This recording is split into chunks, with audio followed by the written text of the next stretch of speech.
there, my name is Nicola Baker and I am here at Home Start in Central Lancashire, where we are working alongside Chorley Council to answer some of the most commonly asked parenting questions. And one of the most common themes that we were told by parents is that children's behaviour between home and school can be extremely different sometimes. And this can leave parents a little bit puzzled and questioning whether they're doing something wrong or there could be something that could be done to be able to encourage consistency in behaviour between home and school. This really can go either way. Children can either be fantastic at home and then they can be maybe causing a few ripples at school, or at school they may be the perfect star student and you go to parents' evening and you're not quite sure because some of the behaviours at home do not mirror the behaviours at school. I, for one, were always very, very helpful at school, whereas my parents didn't quite see that whilst I was at home. So there can be either way where the inconsistency behaviour can go either side. And this can also sometimes happen when children are at other relatives' houses, or whether you are out in public within shopping centres or out on a day out at a theme park, where children's behaviour can just seem all of a sudden to just take a total change from those that you might be used to within your home environment. So to start with, we're going to take a little bit of a look at what's happening at school. So school offers consistency, it offers structure, it offers predictability and routine. And this can be really, really hard to be mirrored at home because there's a lot of change. There is a lot of complex, ever-changing situations, lots of things for parents to tackle. We might have work involved, we might have other family members. You've got your practical parenting responsibilities such as shopping. Everybody's got a different need. Everybody might be in a different place. And it can be quite impossible really to mimic the level of predictability that can be offered at school within the home environment. Within a school, you've got different rewards, you've got consequences, and these tend to be consistent because every child's treated the same. So if there's positive behaviour, they may have sticker charts, they're going to have rewards, they might have golden tickets, they might have house points. Whereas if behaviour is not particularly great, it can be picked up upon really, really quickly, it's dealt with really, really quickly and consistently, where children get a very quick idea, if I behave like this is what the consequence is going to be. There doesn't really seem to be an escape from that. Your child will not be treated differently to the child that's sat next door. Also, within the school environment, children are looking at one another, they are learning from one another, and they are finding out what's socially acceptable. And they are falling into line, as to say. So they are acting like the person next to them because they don't particularly want to stand out. One, that'll have consequences within school. They might get into trouble with the teachers.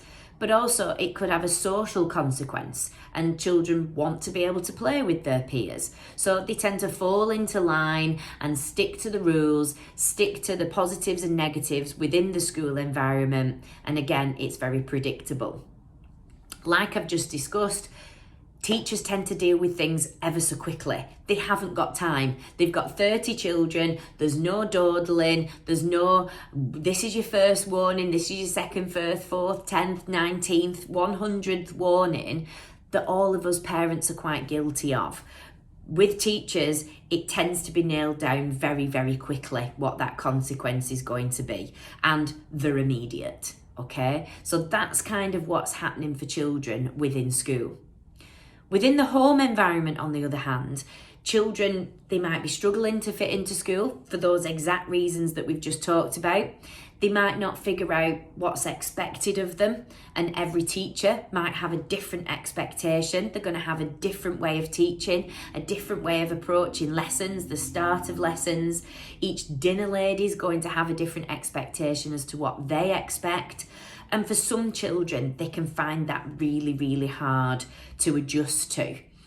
For some children, especially in the earlier years, they might just be finding it difficult because they miss the parents. It might be that they miss the comfort of the parents and the security of the parents or carers. And it could also mean that they miss that one-to-one immediate attention that parents can bring.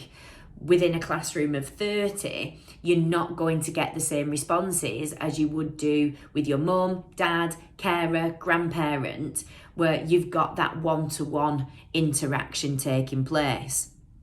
And sometimes that can really prevent children from really grasping school life, and it can take them quite a bit of time to adjust. Let's not forget that school classrooms can be quite loud, they can be overstimulating, and children can be tired by the time they've gone in, they've figured out where to put the books and the coats, they've sat for register, they've already played with their school friends, they've gone from one lesson to the next lesson to break time. All of these different things are happening, and for children it can be quite overwhelming and quite stimulating for children to work with and to adjust with. For children's behaviours at home being quite different to school, one, we've already said, it's quite predictable with rewards and consequences, but at home children are able to relax and they are able to be their true selves, where they can maybe show the positives and the negative sides of their personality with people who love and accept them no matter what. There's no consequences. It's unconditional love. So if they make a fool of themselves, we are still going to love them. If they ask a silly question, we are still going to love them. If they are grumpy, we are still going to love them. If they get cross for something that is relatively small, we are still going to love them. If they make a mistake, we are still going to love them. So it's a really key time where children can explore lots of different things within that safe space. And that is what home can provide for children. Home is different for various other reasons, including no social pressures. The boundaries are different. Our consequences are different. Like I say, we tend to give chances much more than school do. And we don't really provide very many incentives. You know, we might have a reward chart, but at school they are constantly being praised for even the smallest of behaviours. And as parents in a very busy world, sometimes we're not as quick at picking up on these positive behaviours, and we might be guilty of focusing more so on the negatives that children are actually bringing, because we haven't got time to be picking up on everything that's positives. It's worth mentioning that difference between home and school can be quite different for children who have got additional needs. Children with additional needs have sometimes got to work exceptionally hard to be able to comply with the school day. They've got to be able to wait their turn. They've got to be able to stick at the work when maybe they are a little bit distracted.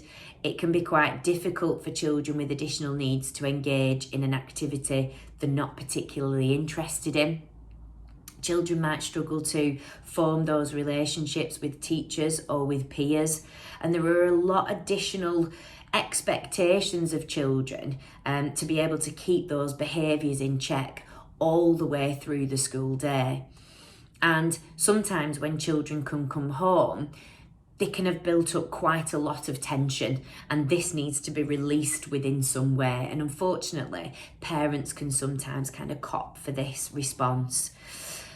It's very much about learning how to allow children to be able to release this build-up in a positive way so that it doesn't result in a negative response within the family home.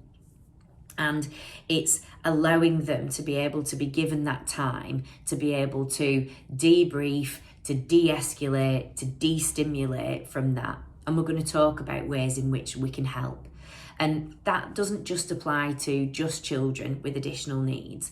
Sometimes that responsibility to behave all the way through the school day can be difficult for quite a lot of children. So let's have a look at some of the top tips that we can put in place to be able to help children to have a consistency between the behaviours at home and school. Number one, and a very, very key one, is to encourage open communication. The more that you can understand about your child's school day will help you to support them. And you might be able to share some of the techniques that school use to be able to encourage positive behaviour. So it's working alongside school and not only having open communication with your child, but with school as well. So if you do find that your child is a totally different person at home as they are at school, have those conversations with the school staff and see if we're able to put some consistency, use the same language that school use. If they get put on green, amber and red for their behaviours, maybe try and mimic that at home. If they have a rewards chart, can that be mimicked at home? Make sure that there's that consistency and a language that children are able to understand. Making sure we cover the basics would definitely be number 2. Making sure they're not hungry, making sure they're happy with the friends within school, nobody's getting bullied or they're having any troublesome, challenging relationships, making sure they've got friends to be able to play with and they don't feel left out. Making sure that the schoolwork is not too challenging, or on the opposite side, making sure that it's not too easy. When you're having these conversations, making sure that you're speaking in a calm and an open tone to be able to encourage children to be able to speak to you about their school day. Number 3 is making sure that your child's got that opportunity to be able to run off steam. If they've had to sit still, be good, listen, work really hard, make sure they've got a positive relationship with their peers for 6 hours of the day, maybe they just need to run around a little bit after school. Is there a nearby park? Could you walk to school? Could they use the scooter? When they get home, could you do some dancing? Could they be encouraged to go outside and play football? Could they release that energy in a positive way before you're then expecting them to come back into the house and maybe complete homework, then sit further and eat tea or have those conversations or do whatever jobs are needed? Is there an outlet? Are you able to send your child to extracurricular activity in which they're going to be able to get rid of this excess energy before they are at home? If we just bring children back in and we're expecting them to sit, be good, listen, don't answer back, are we asking too much of children? Or should we be allowing them to run off and have that outlet for that built up energy throughout the day? Number 4. This is the polar opposite. Does your child need calm? And only you will know whether your child needs that explosion of energy or whether they just need to take themselves off to a safe space to be able to sit in quiet because they've been quite highly stimulated throughout the day. This could be different with the same child every day. And it's about having that communication to work out where your child is at. Is there a reading corner that can be made within your house? Could it be they go off to the bedroom and they're allowed to do some quiet play? Could you pop up a tent or a teepee or somewhere that they're able to go in? Could it be made dark with just some fairy lights around to be able to really desensitise our children from a very overstimulating environment? Because that can be really, really key to bring children back down to earth again. Number 5. Encourage children to label their feelings and show them how to do it. If your child is expressing happiness, say, you look really happy. If they're sad, I'm sensing that you're feeling sad feelings. If they're angry, I can tell that you're angry. If they're worked up, I can see you are frustrated. Label the feelings for them so that as they start to feel these feelings, they can tell you how they feel. And then this will help you to be able to support them and encourage them to process their own feelings and come up with their own coping strategies. Number 6, which I think is kind of a key, big one for us parents, try not to take it personally. Okay, if your child is a different person at home, I would actually take it as a teeny tiny little bit of a compliment. It means they feel safe. It means that they feel that they're able to express themselves and be their true self within your company. And I know that that can be exceptionally difficult at times, but please do try not to take it personally. And our last point is be consistent.